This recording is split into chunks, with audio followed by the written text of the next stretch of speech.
Bom, pessoal, boa noite. Estamos aqui na quarta aula de supervisão.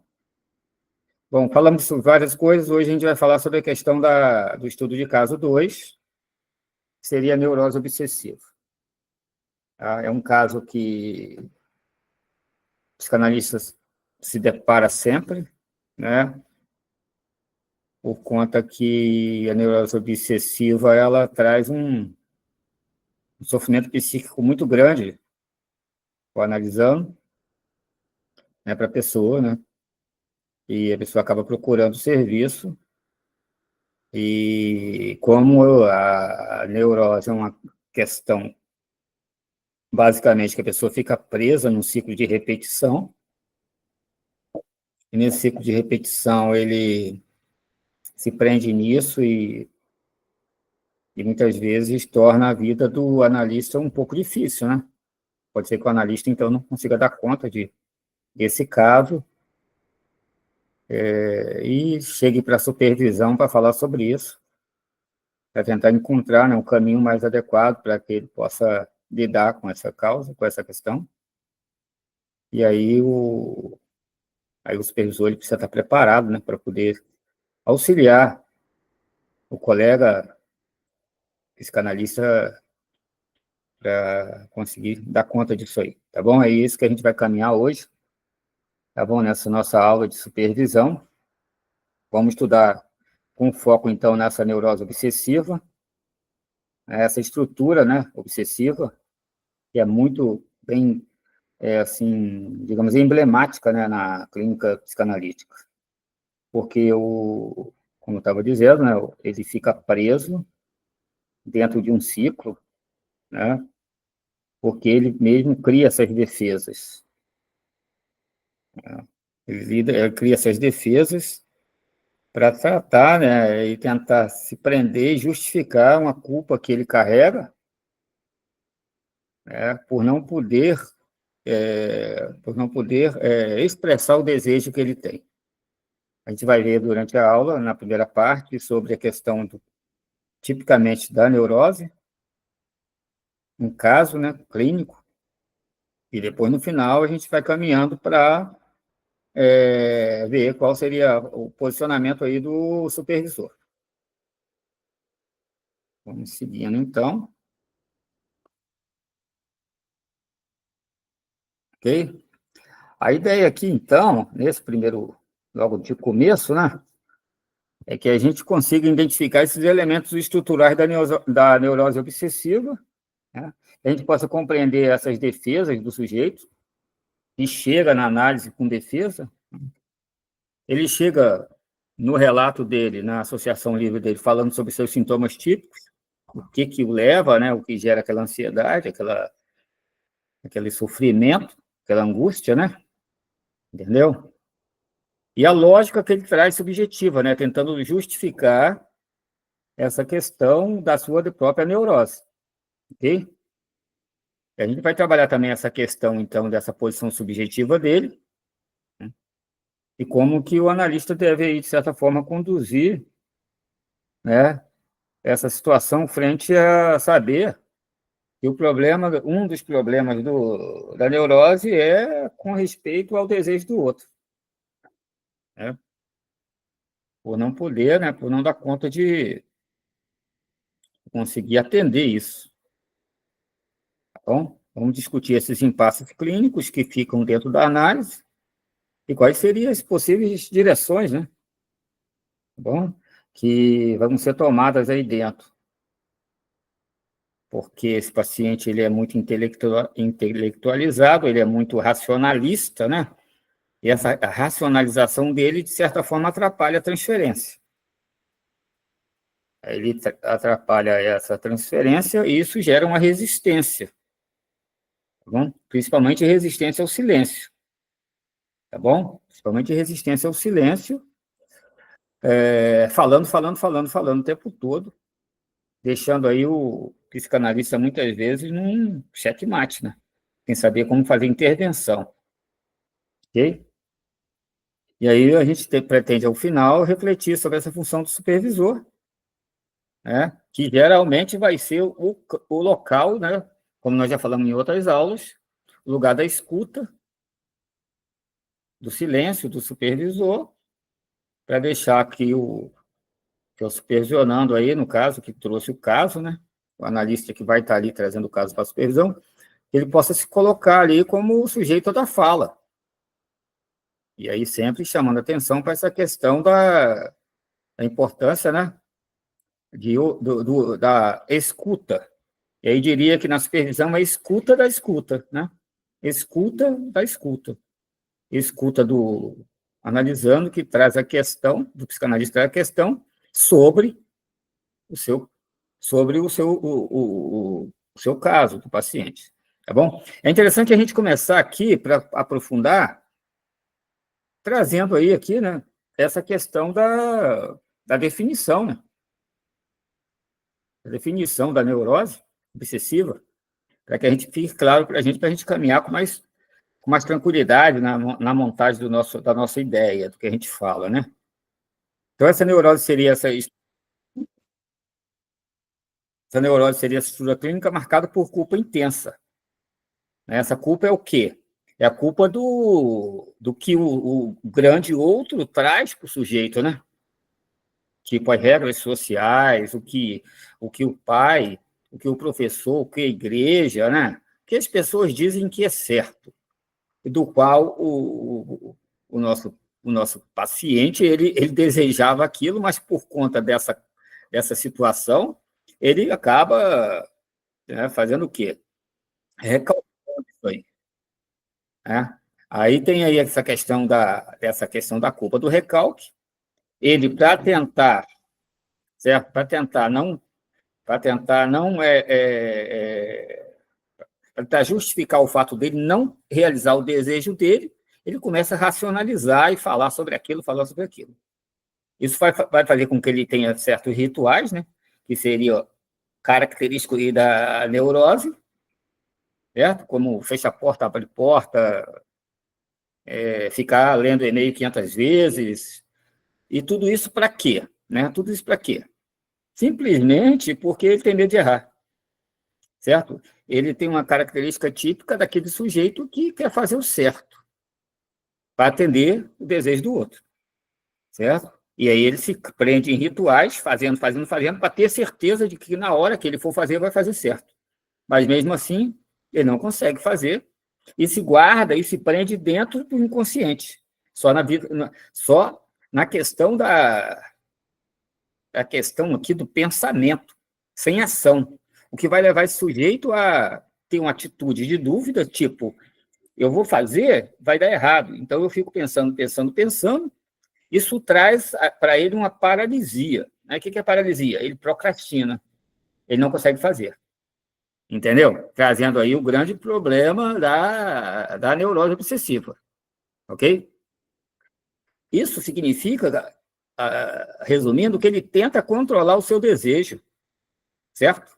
Desejo. Porque o grande outro não o permitiu. Não foi possível para ele fazer isso. Ok?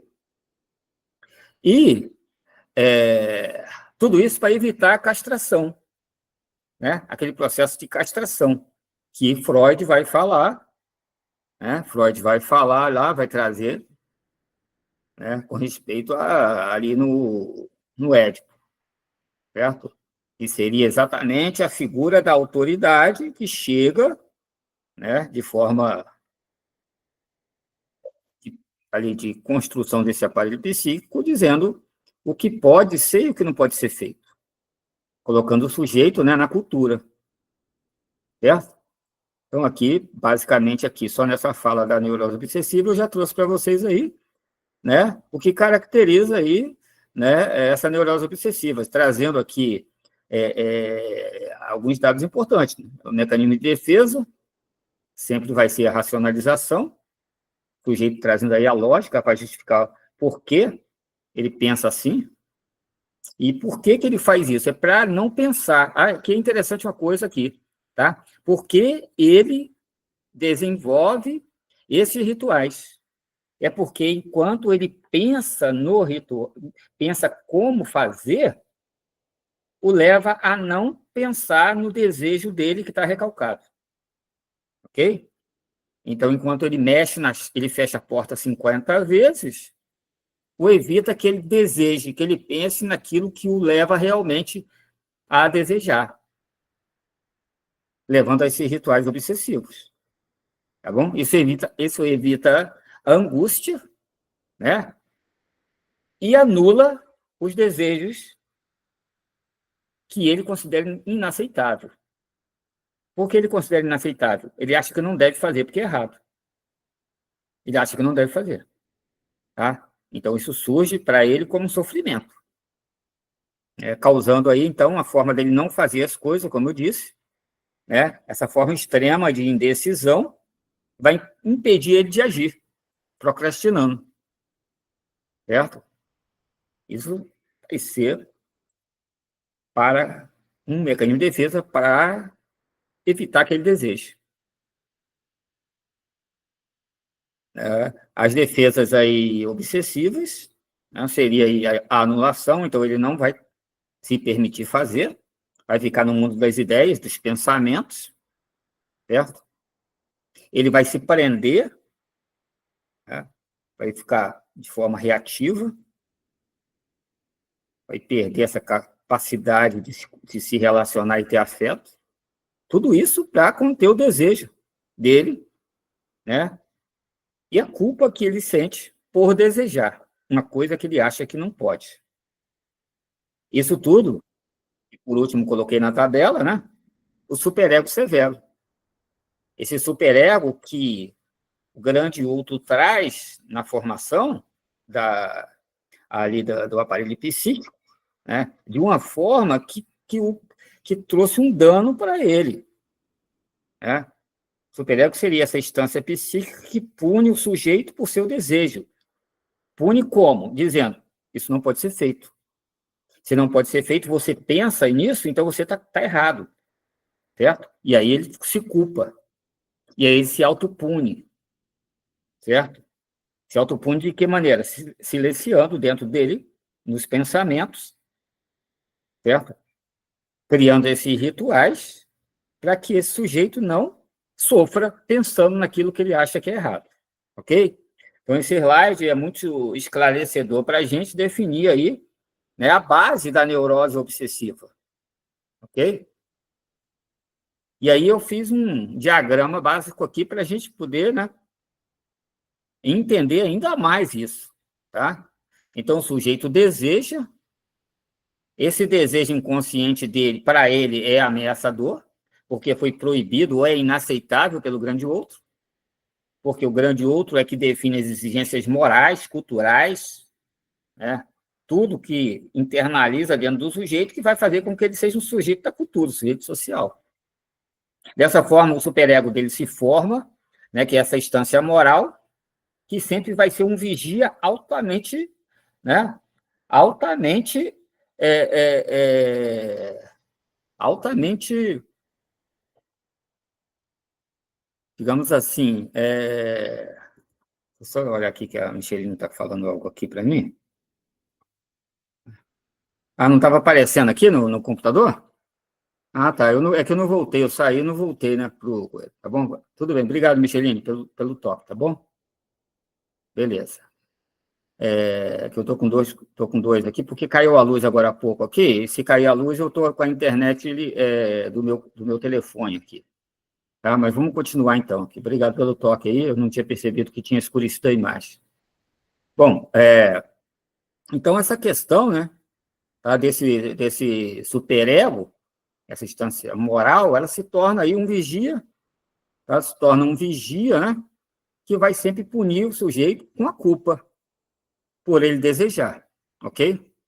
Então, esse desejo que ele tinha recalcado, certo? Vai para o inconsciente, e aí a gente tem aí essa questão do recalque, é o desejar e não poder, né, de determinado momento, e ao mesmo tempo a repressão da sociedade que diz, você não pode fazer isso. Então, isso junta e cria esse superego aí, super complicado, né? Isso vai ameaçar a autoimagem do sujeito, achando que levando ele a pensar, né, que ele vai ser julgado. certo? Por outro lado, ele também pensa, né, que se ele se colocar no desejo, ele ameaça o amor do outro. O outro pode perder, certo? E aí, esse retorno do recalcado, né, vai trazer os transtornos típicos, né, aí da questão da neurose obsessiva.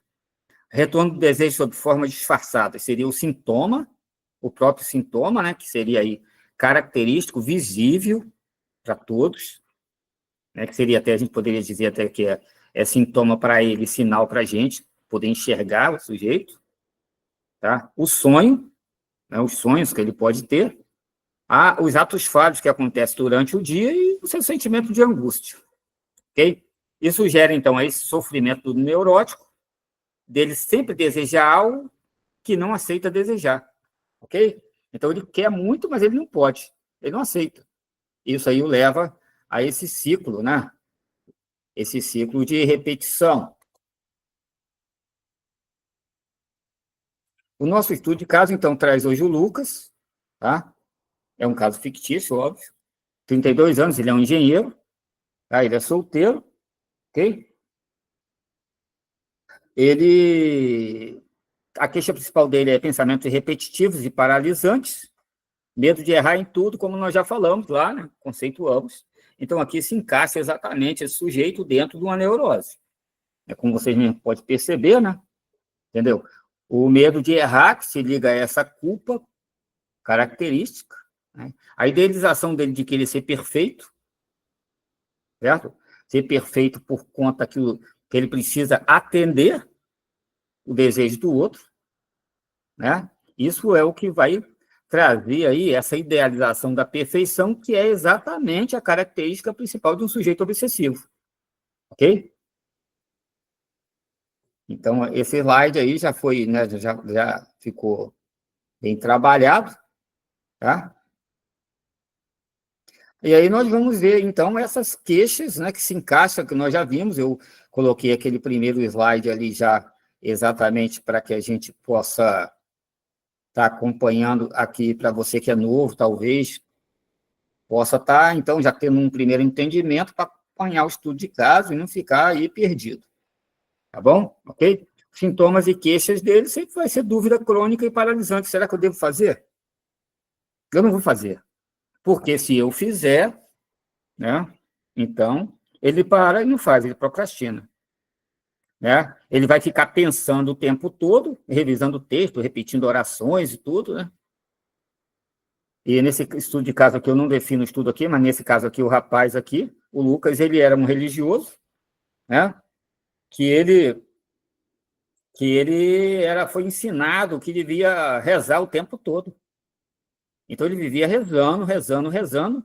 Por que rezar? Rezar porque para que seus pecados fossem perdoados. Isso gerou a neurose dele, entendeu? E toda vez que ele fazia alguma coisa, ele ia rezar, rezar, rezar. Isso gerou uma culpa intensa nele, porque ele não dava conta. Toda vez que ele pensava em algo que ele desejava, né, na questão sexual, o levava, então, a ter uma culpa intensa e se culpar por pensar aquilo. Eu não devia pensar aquilo. Nesse sentido, ele não se relaciona com pessoas, né, do sexo oposto e nem do mesmo sexo, tá bom? Porque ele tem medo de errar com aquilo, tá bom? De tomar uma decisão errada, né, fazer algo errado. Isso leva a ter compulsões alimentares, comer, comer, comer para tratar a ansiedade e não consegue dormir à noite. Depois eu vou dar um tempo para vocês falarem, tá, pessoal?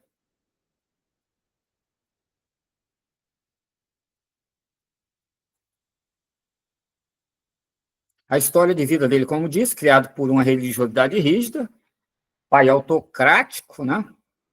Totalmente distante, sua mãe altamente moralista, forte repressão afetiva e sexual que ele sofreu, por conta do ensino de que aquilo não era uma coisa legal, a ideia de que ele tinha que se purificar o tempo todo, para que não fosse punido, fosse para o inferno, por exemplo, né? Levando ele a tentar suas primeiras experiências sexuais com muita culpa e muita vergonha, o que fez ele não conseguir seguir em frente nos seus relacionamentos.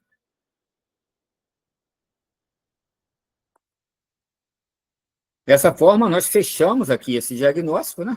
Nós fechamos esse diagnóstico aqui. Lógico que com esses sintomas, né? Neurose obsessiva. Porque ele se faz anulado com respeito ao que ele poderia fazer, ele se isolou de relacionamento, o seu desejo, que seria sexual por uma pessoa, ele recalcou, certo? E ele substitui isso por um saber. O que é um saber? Falar, tentar explicar o tempo todo o porquê dele não poder, dele não fazer aquele, dele não se relacionar, né?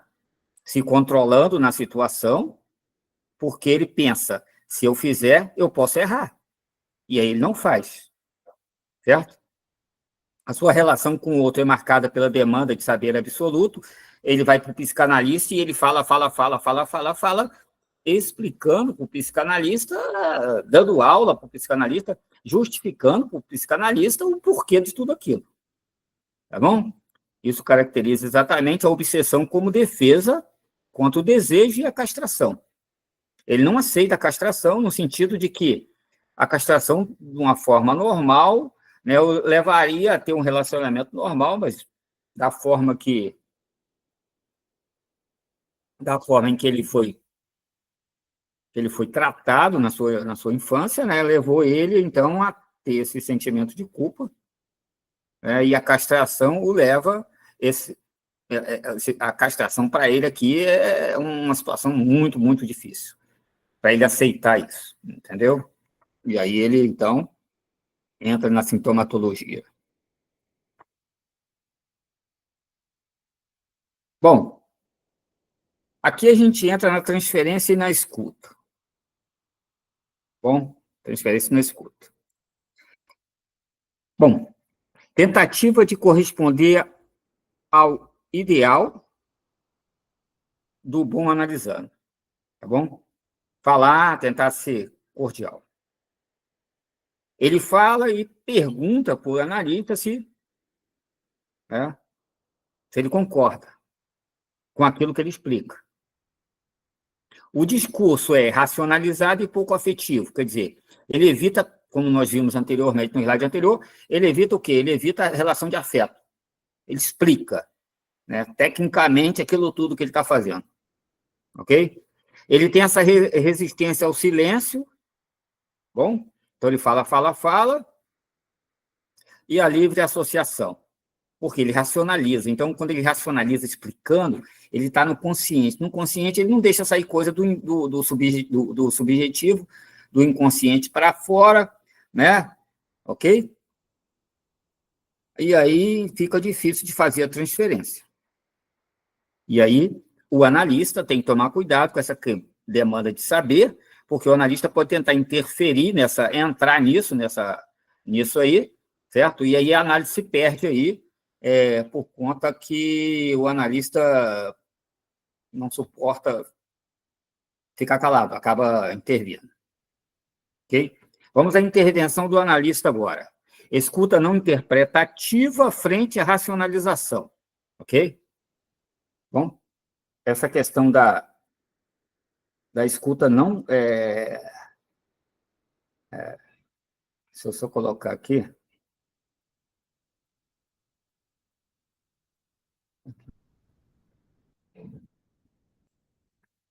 Essa escuta não interpretativa frente à racionalização vai trazer aí a questão do que acontece o tempo todo com esse circuito obsessivo, né? Dele falar. Aqui, o psicanalista entra, de vez em quando, pontualmente, fazendo alguma colocação, certo? Ouve e tenta devolver aquilo, de certa forma, com uma pergunta, para tentar desestabilizar o argumento do neurótico, que racionaliza, tá? Talvez desmontando esse argumento com algumas perguntas básicas, né? Levando o sujeito a se colocar no lugar do outro, pensar, né, se ele fosse o outro. O silêncio também do analista aqui incomoda bastante o neurótico, levando ele a de determinado momento ele dar uma parada e pensar, entendeu? Se está agindo da forma que deveria agir, ok? Dessa forma, se ele provoca o psicanalista a falar algo para tentar confirmar para ele o que ele pensa, dando a ele validação, ele, nessa hora, vai falhar esse pensamento dele, entendeu?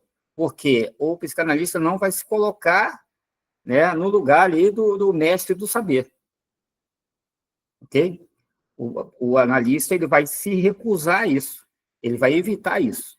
Então, vai ouvir, ouvir, ouvir, de vez em quando traz alguma pergunta para tentar desestabilizar a questão daquele controle de repetição, e, ao mesmo tempo, né, o silêncio ali, né, vai trazer ele a pensar sobre a situação que ele está vivenciando ali. Por que que o analista não o castra? Por que não castra? Né? Por que não poda ali e deixa ele colocar para fora tudo que ele tem que falar no seu ciclo de repetição? Isso leva ele a refletir sobre isso. Agora, se o psicanalista entra na dele, começa a tentar explicar para ele sobre a questão da neurose dele, aí o psicanalista se perdeu. Aí, de fato, aí o psicanalista se perdeu. Ele tem que voltar e pensar. E é isso que ele vai levar para a supervisão. Tá? Bom, os impasses clínicos, né? Repetição ritualística, tá? Do sintoma, né? Na própria sessão, a repetição, certo? Como disse, a tentativa dele capturar o analista como mestre, tentar trazer o analista para explicar para ele aquilo que ele está tentando justificar. Ok? O analista observando ele estagnado, né? Parado, sem evoluir na análise, por conta que não permite aí a questão da atuação do inconsciente, por causa da alta intelectualização dele de tentar explicar. Ok? Tá bom? Essa paralisia, né? Essa paralisia que ele apresenta, né? De não deixar, de não conseguir evoluir, tá bom? É, deixando ele numa situação de não ter ação para tentar sair disso, tá? É por conta do erro que ele percebe, não é? Ou da punição que ele tem medo, talvez, do próprio analista trazer para ele algum confronto, né? Alguma coisa para ele. Tá bom? Dessa forma, o desafio aqui do psicanalista vai ser esse, tá? Vai ser sustentar a escuta diante da angústia que o silêncio provoca, tanto no paciente, né, como no próprio analista. Tá bom? Suportar esse sujeito falando dos seus rituais, das suas questões todas, sem entrar nesse meio, tentando desmontar isso com um argumento grande, mas entrando só com perguntas, algumas perguntas dentro disso aí.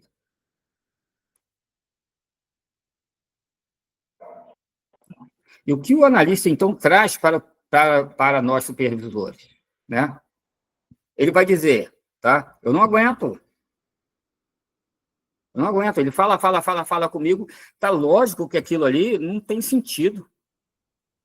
Né? Eu preciso intervir. Mas a orientação é não intervir. Outra coisa é o sentimento de impotência do analista porque não consegue mudar aquilo ali, né? Aquela situação do neurótico, certo? Não conseguir fazer com que ele saia dali mudando a sua questão de ritual, porque o ritual é uma necessidade que ele tem de se manter dentro daquela estrutura, tá bom? Outra coisa que o analista se vê numa situação complicada é a insegurança em interpretar o que está vindo do analisando e a forma de intervir. Como é que eu vou fazer aqui? Né? Como é que eu vou fazer o manejo aqui desse negócio? o incômodo com a transferência positiva exagerada, certo? O incômodo com a posição exagerada aí, né, desse paciente, tá? Porque o paciente deseja o quê? Com essa transferência positiva, que ele tenta transferir, na verdade? Aceitação. Aceitação, tá? E, ao mesmo tempo, idealiza. Olha no analista, de repente, como um sujeito, tá? Um sujeito que possa, por exemplo, validá-lo.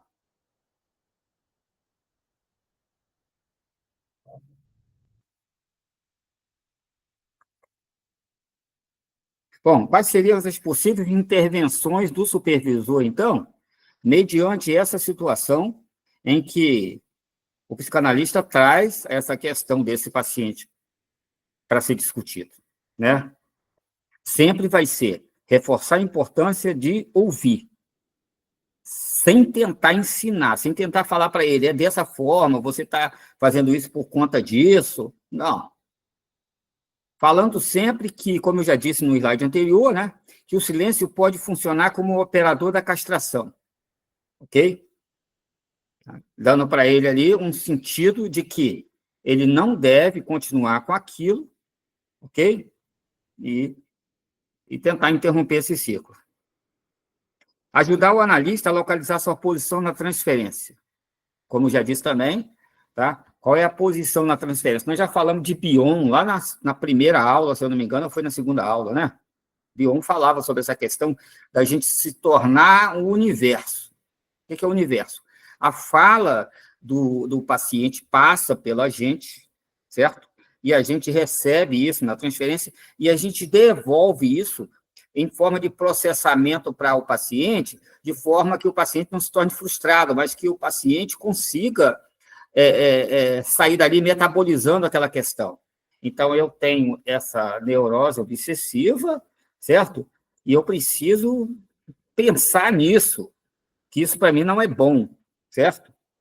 Mas não é da forma que o analista explicaria, mas da forma que ele percebe o silêncio e diz assim, caramba, né? Caramba, eu preciso mudar, ok?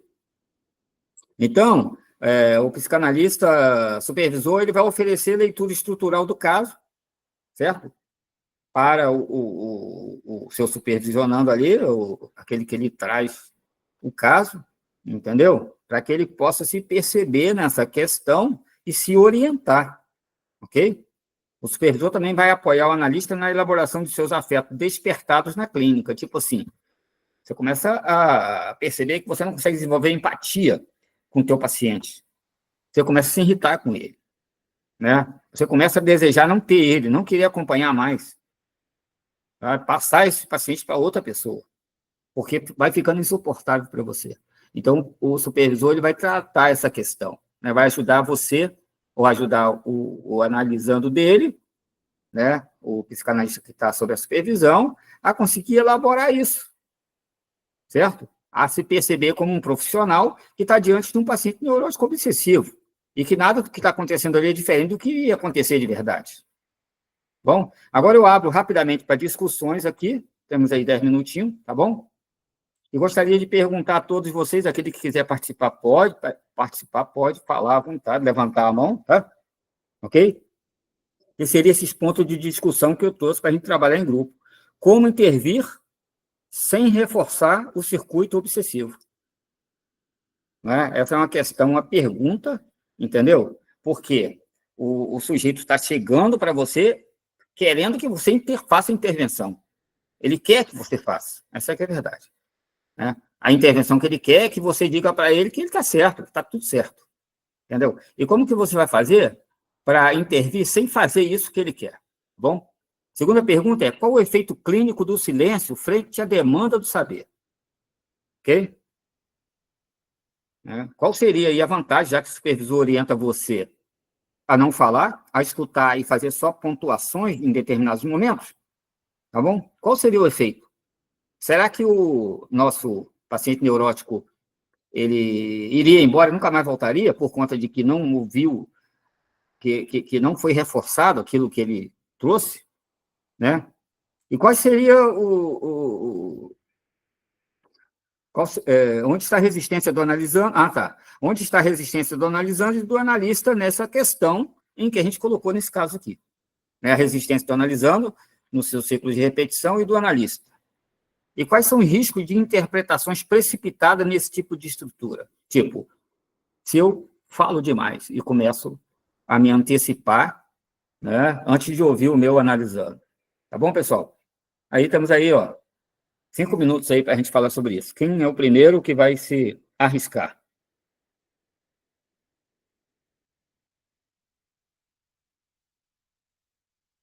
Estamos com a Lânia aqui falando. Professor, eu tinha Nós vamos falado falar ali no grupo. Lânia, rapidinho. Nós vamos falar, tá? Vamos falar assim, coisa rápida, pontual, para todo mundo poder falar, porque a gente precisa terminar às 9 horas, que eu tenho uma reunião depois, tá bom? Com o grupo aí da coordenação, então. Aí a gente vai falar pontual e tudo bem. Vamos lá. Sim, sobre a questão da fala do analista, ele não vai falar porque o cara já sofreu cassação no passado. Então, qualquer coisa que ele falar, o analisando já não vai querer aceitar, ele vai aceitar como punição. Ele está acostumado a ser punido. Então, ele vai descartar. Então, não tem por que falar, tem que só escutar. Né? Agora, o que eu acho interessante é a profissão desse analisando, porque a profissão dele é justamente essa, é uma neurose obsessiva, ele tem que pensar precocemente nas probabilidades de haver falhas e erros. Então, ele sempre vai ficar pegado a isso, a tentar superar e a corrigir isso precocemente para não acontecer. Então, ele vai viver nessa neurose obsessiva ali, entendeu? O que ele tem que compreender é que o trabalho não pode inferir no passado dele e fazer com que o passado ele veja que ele era uma criança, ele não tinha maturidade para poder se proteger. Ele teve que seguir algumas regras e algumas punições. Agora, na fase adulta, aquele passado já passou. Ele tem que viver o agora, sem deixar o passado castrar ele de novamente. Beleza, beleza. Mais alguém? Obrigado, hein, Lânia. Mais alguém para falar? Temos aí mais 10 pessoas, acho que temos 10, temos mais 12 pessoas aí. Acho que tem mais gente. Acho que tem mais gente para falar aí, né? Quem vai falar com a gente agora? Vamos trazer a contribuição, pessoal.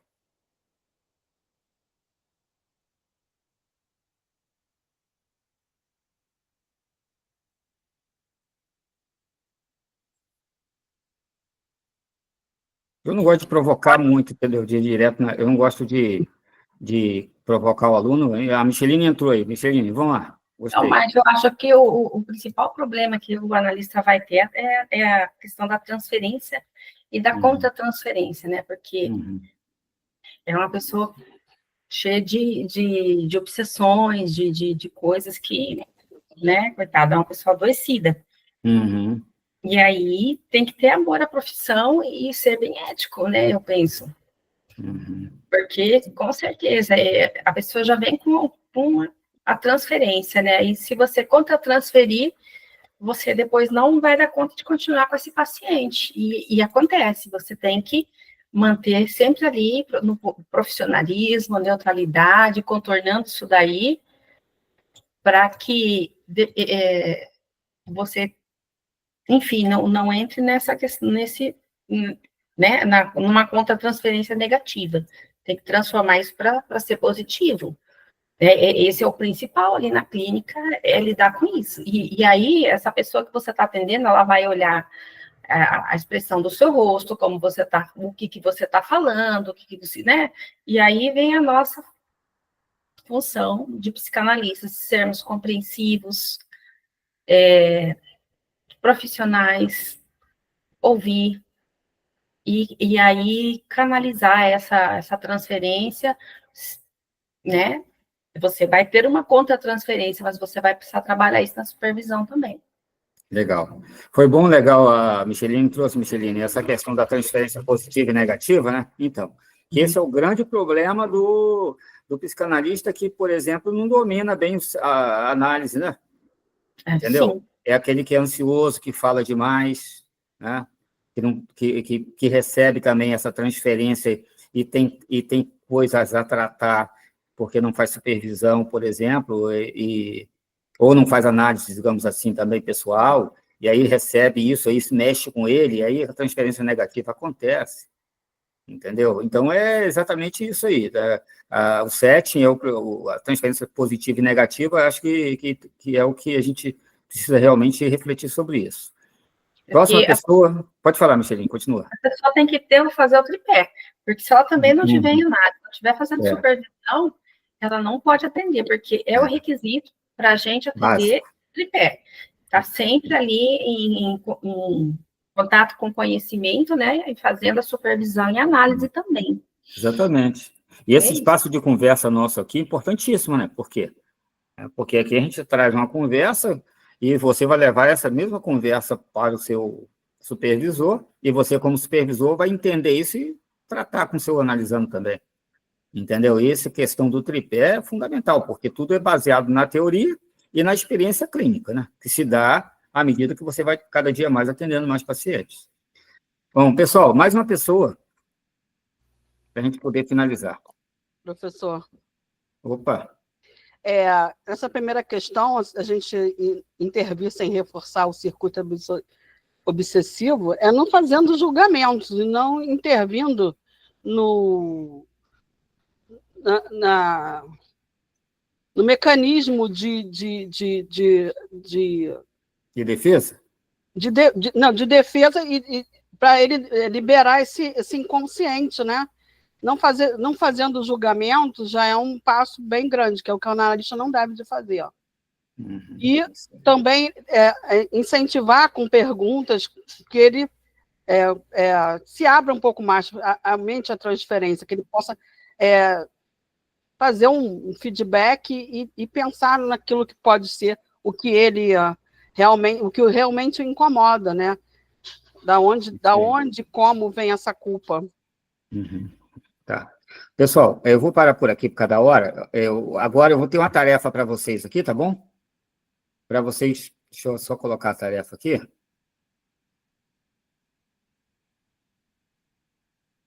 Vou colocar a tarefa.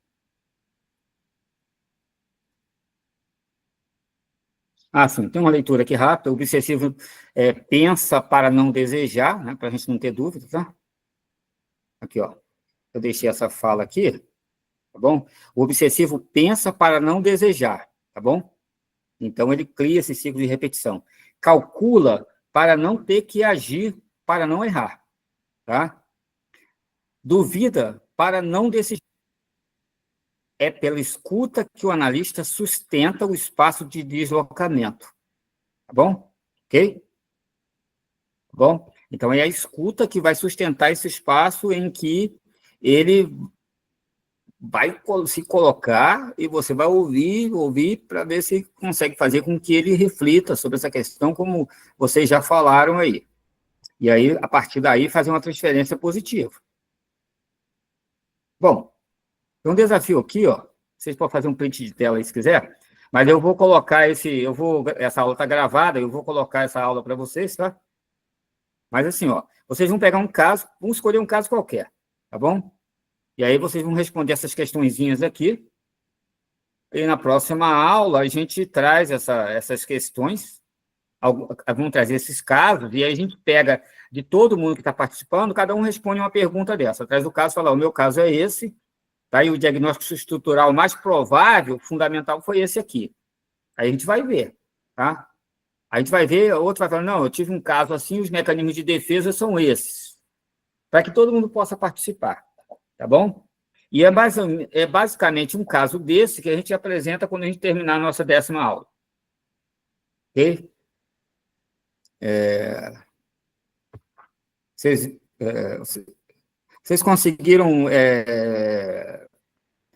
ver esse slide projetado, então? Conseguiram, né? Tá. Conseguiram ver o slide projetado, né? Tá ótimo. Pessoal, eu coloquei a lista de presença aí, como disse no começo, tá bom? Preencham. Quem está aqui hoje, praticamente todos já são associados da Sobrap, tá bom? Eu agradeço a todos que se associaram. Vocês sabem a importância da associação, tá bom? Para que a gente possa arrecadar nossos recursos. Para dia 10 do mês que vem, a gente está pagando nossos professores que estão aula para vocês, Eles vão receber dignamente algum valor que vai vir aí dos nossos associados. Eu chamo a atenção para vocês também, trazerem associados, pessoas para virem assistir, né, fazerem parte, tá bom? Esse curso é totalmente grátis, que vocês estão fazendo, não estão pagando, tá bom? O próximo curso, para quem é associado, que entrar associado, vai pagar alguma coisa para poder sustentar a Sobrapa, e aqueles que não forem associados terão que pagar um valor maior, tá bom? Mas o associado vai ter o valor bem baixo, tá bom, pessoal? Tragam, eu só chamo a atenção de vocês trazerem. A Micheline está aí, responsável pela sala de EAD, onde vai ter estudo de Freud e Lacan, tá bom? Vai ter também aí, eu vou ensinar para vocês também, olhem lá, vocês vão aprender como trabalhar com Canva, como trabalhar com ChatGPT, tá bom? Como escrever livro, como preparar os e-books, muita coisa que a gente vai fazer na aula de tecnologia, que já está no nosso programa já, tá bom? Durante a semana. Tem muita coisa durante a semana. Você vem, participa e aproveita. Fica aí, então, o meu chamado, tá bom, para vocês ajudarem a Sobrapa no crescimento, para a gente poder manter essa estrutura a semana inteira. Não é fácil. Bom, pessoal, finaliza aqui, então, a nossa aula, tá bom? Um bom final de semana a todos, ou para aqueles que vão voltar amanhã tem aula também, tá bom? A gente se vê amanhã.